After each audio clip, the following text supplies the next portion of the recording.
In front of me is VIVO V60 Lite, and today I would like to show you how you can set up face unlock.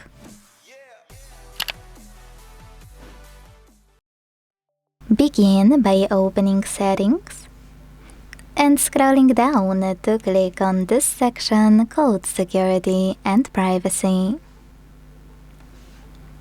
Now tap on Device Unlocking, and before we continue, quick disclaimer.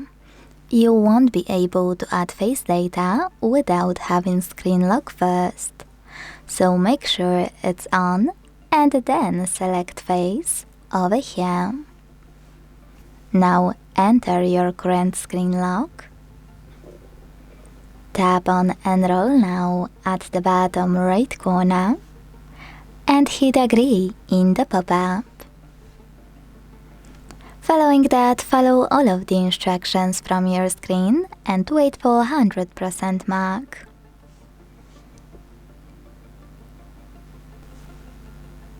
Then select OK and make sure this switcher next to Unlock is blue. Without it, you won't be able to unlock your device using face recognition.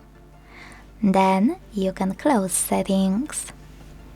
So now, when I switch off my screen and turn it back on, I can see that face unlock is working properly.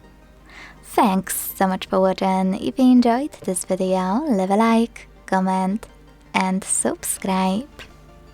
Bye!